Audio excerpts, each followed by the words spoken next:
¿Qué tal, amigos? Bienvenidos a Sale el Jueves, el espacio donde yo, Eric Villaseñor, los acompaña cada semana a hablar de todo lo que llega en cine, en streaming, a todas las plataformas. Para eso estamos aquí con ustedes.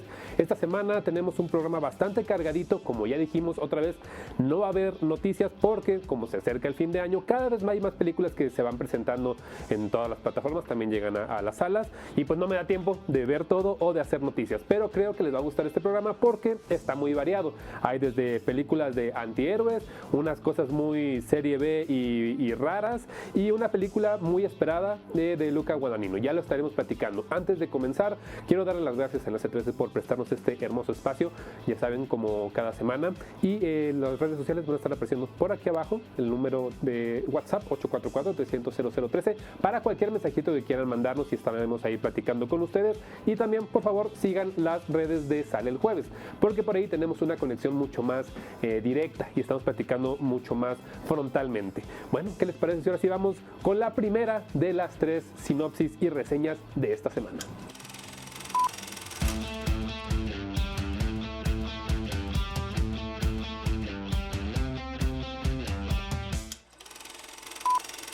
Esta semana vamos a empezar de menos a más, porque ahora tenemos que platicar de Kraven el Cazador.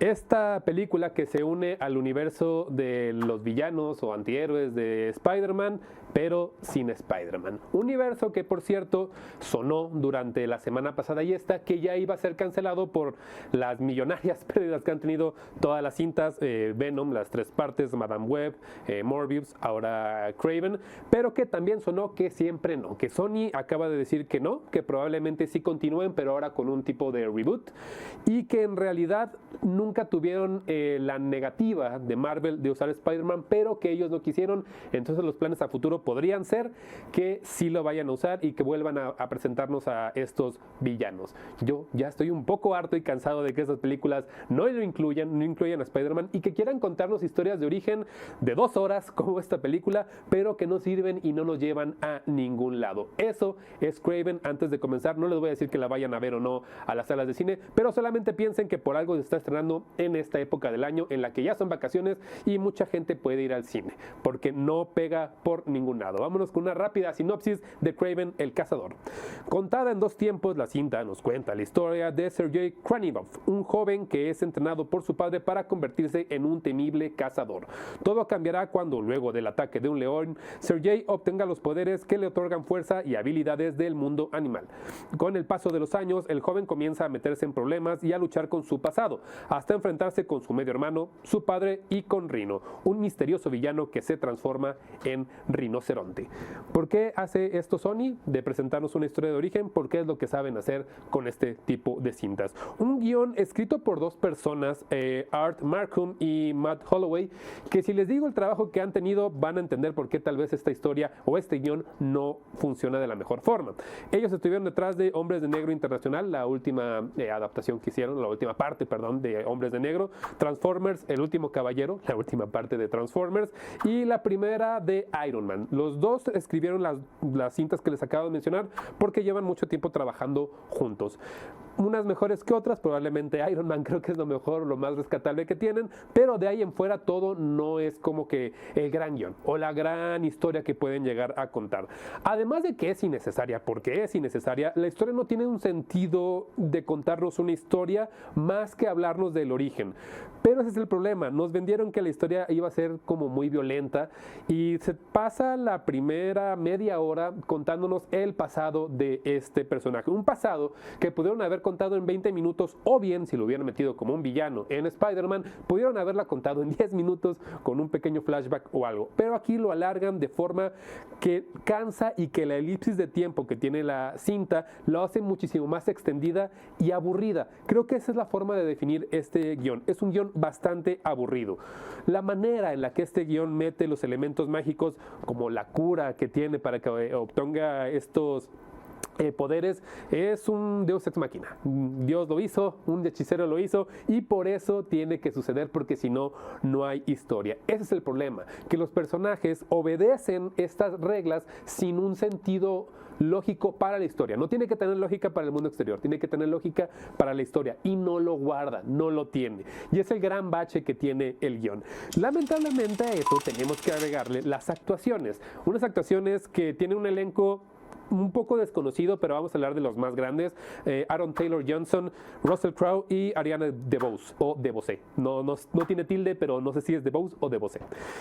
Aaron Taylor Johnson ya lo conocemos desde Kick-Ass. Yo quería verlo crecer y llegar a ser un gran actor, porque se le veía que podía en Kick-Ass, ya lo dije.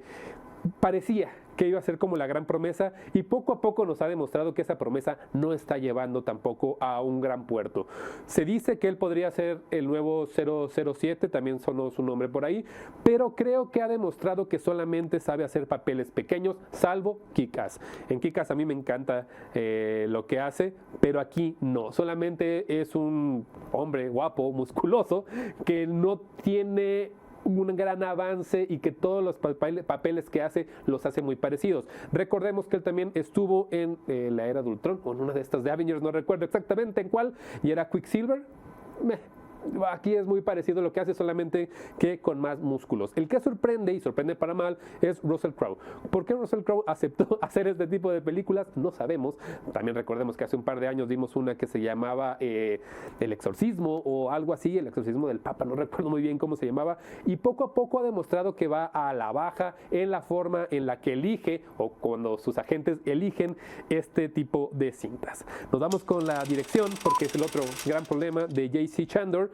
Cuando te digo el nombre de J.C. Chandor, yo estoy seguro que no vas a saber quién es, porque tiene muy poco trabajo. Te voy a decir 3 películas que ha hecho y estoy seguro que no las vas a reconocer: Cuando todo está perdido, El año más violento y Triple Frontera.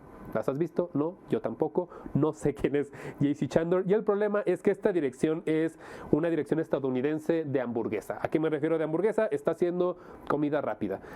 Va el pan, va la hamburguesa, va el queso, así es esto. Va la luz, va la cámara, va el audio, vámonos, play. Y es todo lo que tiene, no nos ofrece absolutamente nada más. Esto nos lleva a hablar de la fotografía de Ben Davis, que Ben Davis ahí sí es alguien que tiene mucho trabajo dentro del cine y una gran carrera. Los Espíritus de la Isla, hace poquito, Kingsman, Cry Macho, Dumbo, Eternal, Captain Marvel, 3 anuncios por un crimen, Avengers, etcétera, etcétera. O sea, es alguien que sí sabe lo que está haciendo. Y eso aporta mucho a la película, porque creo que es el único apartado que está bien hecho dentro de la cinta, salvo con el CGI, cómo se combina. Aunque la fotografía intenta dar lo mejor de ellos en las secuencias de pelea, en la forma en la que retratan la selva, en la forma en la que retratan algunas cárceles. Cuando el CGI se combina, sobre todo al final, con este Rhino, que es el peor diseño de producción que he visto de Rhino, nos hubiéramos quedado con el Rhino de Andrew Garfield, de las películas de Andrew Garfield, hubiera estado muchísimo mejor, pero aquí no, ese CGI se ve plástico, y lo que hicieron de poner sangre por CGI para que fuera un poco más violenta la película, hace que se vea todavía peor. Esta sangre falsa que explota dentro de la pantalla y que mancha el lente, no sé, tal vez solamente funciona para que la cinta sea clasificación B o C, pero no aporta absolutamente nada más. Eso nos hace irnos rápidamente a la música de Benjamin Wallfish. Él estuvo en Shazam, él estuvo en Blade Runner 2049, perdón. No está mal, pero también lo puedes ignorar mucho. Lo que molesta de la música es lo que hicieron para el tráiler, porque agarraron una canción de Johnny Cash, si mal no recuerdo, la bajan de tempo y la modifican un poco para llamar la atención de los espectadores, pero pues es una fórmula que ya está sumamente gastada. No es que Benjamin aquí lo haga mal, solamente es un apartado que pasa muy ignorado. Con esto nos podemos ir ahora a una calificación de una de las cintas que más me ha dolido ver este año. Para mí es un 5 cerrado. La cinta, antes de decir también como por qué no deberían tal vez ir a verla a la sala de cine y esperar, costó $130 millones y ha recaudado 26 millones. Yo recomendaría muchísimo que esperen, por favor, esperen a que llegue a alguna plataforma y la vean, porque si no vamos a estar alimentando a que Sony piense que nos sigue interesando este universo de villanos sin Spider-Man, pero que debería estar Spider-Man, pero que no está. Entonces ese es un 5.0, lamentablemente esta película es un gran fracaso para fin de año. Con esto nos vamos a un pequeño corte y ¿qué les parece? Ahorita regresamos para platicar de 2 cintas más.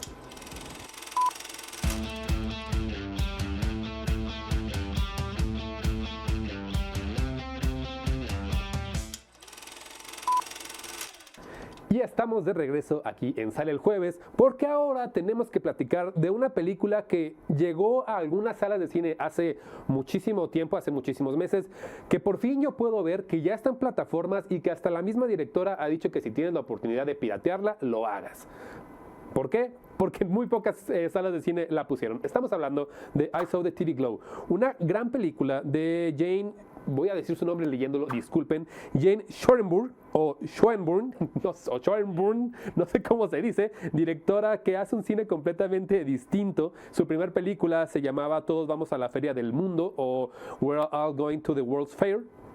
Si tienen la oportunidad de verla también véanla, pero es su segunda cinta recién esta. Y I Saw the TV Glow estuvo en el Festival de Cine de Berlín, en los premios independientes del Spirit Award, en los premios Gotham y en la Asociación de Críticos de Chicago. En todas esas ha estado recibiendo mucha atención y sobre todo mucho foco porque hace poco Martin Scorsese, este gran director, dijo que es una de sus películas de terror favoritas de este año. Y sí es un terror, pero es un terror distinto. Es un terror que podríamos decirlo, tal vez suene muy sangrón lo que voy a decir, es un terror filosófico. No necesariamente frontal, no necesariamente de jumpscares, pero sí tienes que saber muchísimo y tienes que entender y poner atención a la cinta para saber de qué te está hablando. Vamos rápido con la sinopsis. La historia nos cuenta la vida de Owen, un adolescente que se obsesiona con un programa de televisión llamado El Rosa Opaco, una serie de ciencia ficción y terror que lo lleva a conocer a Maddie, una joven misteriosa. Mientras crecen, ambos se darán cuenta que la realidad de sus vidas y la ficción de la serie se entremezclan de forma inimaginable y, si no hacen algo al respecto, la realidad se retorcerá mientras Owen trata de encontrar y defender su verdadera identidad.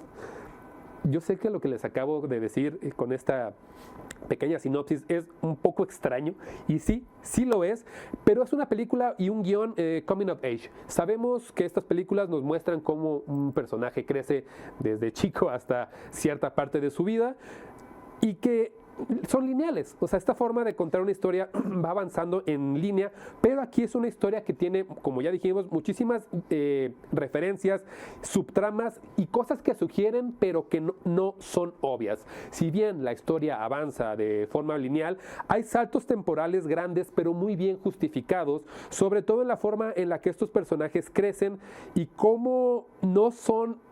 Sí son, pero no son. Son unidimensionales, pero no son unidimensionales cuando entendemos que la serie que está dentro de la película es una autorreferencia a todo lo que está pasando dentro de la cinta.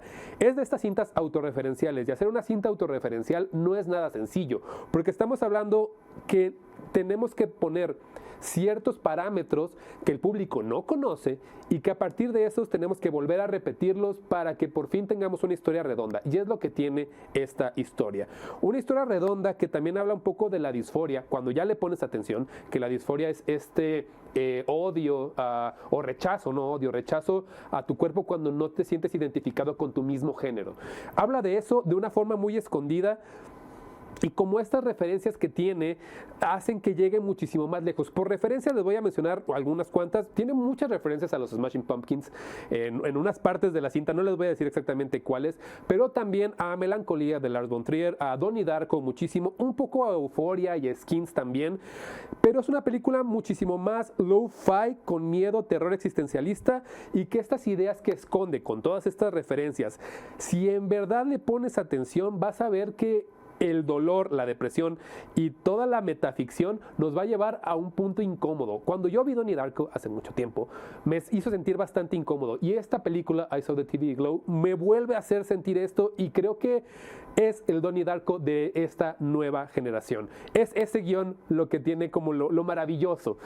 una forma de incomodar sin necesidad de ser exactamente como brutal dentro de lo que nos están enseñando. Esto nos lleva a hablar ahora de las actuaciones, porque son pocos personajes los que están a cuadro. Un Justice Smith, Bridget Lundy Payne y Fred Dust, sí, Fred Dust, el vocalista de Limp Bizkit, que tiene un papel muy pequeño aquí, es como el papá dentro de la cinta, muy apenas se ve, pero que tiende a llevar la película un poquito más allá, junto a Justice Smith, que él es el que se lleva toda la película. Si pudiera definir la forma en la que están actuados estos personajes, es obedeciendo exactamente el guión que les presentaron. Esto nos hace hablar ahora de la dirección, porque tiene que ver muchísimo con la forma en la que están actuando. James Sharnburn, como ya dijimos, usa efectos bastante análogos dentro de la cinta, un terror sin querer ser terror, pero que también forma visualmente algo muy bello. ¿Por qué bello? Porque todos estos tonos morados, azules, la forma en la que los efectos, ya dijimos, también son como análogos, nos hace saber que hay un interés para que esta cinta se vea no solamente como una cinta, sino como una experiencia dentro del cine. Del cine o de la pantalla donde la estés viendo, porque yo sé perfectamente que ya no la vamos a ver en pantalla grande, va a ser muy, muy complicado, pero es eso, hay un compromiso de la directora para que sus películas vayan un pasito más allá y no sea solamente sentarte a consumir una cinta de principio a fin, sino que te cuestiones, que pienses, que sepas que lo que estás viendo estuvo muchísimo más planeado que cualquier película comercial y que se atreve a ir un poquito más allá. Eso nos hace ir con la fotografía de Eric Yu, que ha trabajado poco, es su tercer trabajo, y que junto con todo el diseño de producción que se hace, es sorprendente el manejo de las luces y de cómo los espacios que están hechos tanto en la serie, porque la serie cuando la ponen en pantalla cambia el formato, tanto la serie como la película compaginan muy bien al final, sobre todo en el tercer acto. Quédense por favor a ver el tercer acto completo, no se vayan a dormir, dura una hora 40, y ahí es donde van a entender por qué esta fotografía funciona. Funciona porque todo lo que nos presentaron desde el principio, en las dos formas en las que está hecha la historia, tanto en la serie como en la película, se entremezclan y nos llevan a este punto de entender y hacer clic con la historia. Eso nos hace ir ahora con la música de Alex G, así es un nombre de artista, Alex G, que ya había trabajado con la directora previamente en su primer cinta y que aquí repite un poco lo que hace, porque vuelve a lo mismo, es un poco análogo, usa instrumentos obviamente físicos, pero también delays, reverbs, etcétera, que hacen que todo se sienta muchísimo más físico, vívido, real, y es maravillosa. Si tengo una forma de decir esto, es que esta música es maravillosa y que logra englobar absolutamente todo lo que la cinta nos quiere decir, si es que le pones atención. Yo sé que estoy diciendo mucho eso, pero esta película te lo va a exigir y se vale completamente que digas, no, a mí me aburrió y le apagué a los 20 minutos porque no encontré una compaginación o no entré en la convención de esta cinta. Pero si entras y si te dejas atrapar, la música te va a ayudar a que todo esto se englobe de mejor forma. Esto nos hace irnos a una calificación que dependerá muchísimo de cada persona y de cómo la vean, de qué tipo de cine te guste. Si te gusta Donnie Darko, por favor, vela, ya lo dije muchas veces, pero para mí es un 8 cerrado, es una de mis películas favoritas de este año, entra en mi top 10, pero estoy seguro que a mucha gente no les va a gustar y lo acepto completamente y se las doy por válida. ¿Por qué? Porque no es una cinta que sea para todos. Y es un poco sangrón decir eso, sí, pero hay cintas o cine que no necesariamente es de acceso fácil y que si te gusta mucho el cine comercial, pues tal vez lo mejor sea que te alejes de esta cinta, aunque yo te recomendaría que dieras un poquito el paso a abrirte a nuevas experiencias dentro del cine y que si te gusta, probablemente a partir de ahí puedas ver muchísimas más cintas diferentes que te vayan a empezar a llenar un poco más el ojo. Con esto nos vamos a un pequeño corte aquí en Sale el Jueves y regresamos para hablar de la tercera y última película de esta semana.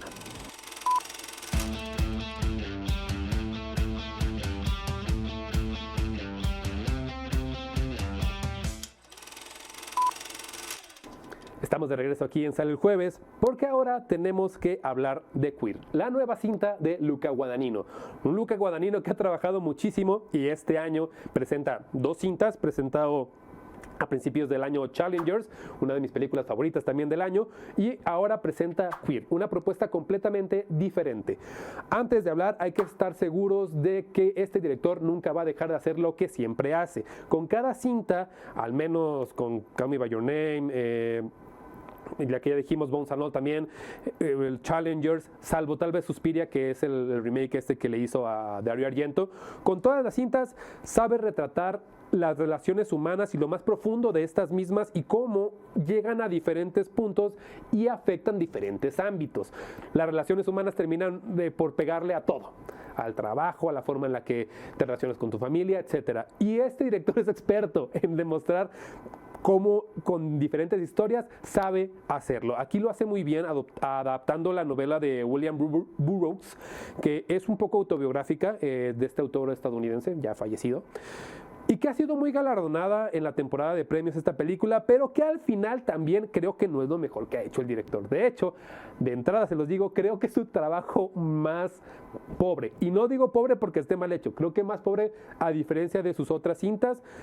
Pierde porque compite contra él mismo, pero tampoco se trata de una cinta terrible ni horrorosa. Vámonos con una sinopsis rápida. Ambientada en México durante la década de los 50, la cinta nos cuenta la historia de William Lee, un hombre que huyó de Estados Unidos y se encuentra dentro de una comunidad norteamericana que pasan sus días bebiendo y charlando. Luego de enamorarse de Eugene, otro extranjero que llega a la ciudad, comenzará a buscarle un nuevo sentido a la vida y experimentar con plantas para generar una conexión mental con su ser amado. Pero nada de esto será como él lo espera. Como ya dijimos, es una película que, si bien es una adaptación de una obra literaria, el guión de Justin Cortisquez sabe cómo dividir la historia en capítulos, que aquí la divide en 3 capítulos y en un epílogo, pero que en realidad podemos hablar que está en 2 partes. La primera parte habla de esta relación y cómo la relación entre nuestro personaje principal y este chico del cual se enamora avanza de forma muy extraña, y la segunda parte es esta búsqueda por esta planta que termina siendo ayahuasca, no tenemos miedo de decirlo, y que los hace ser como una historia de terror.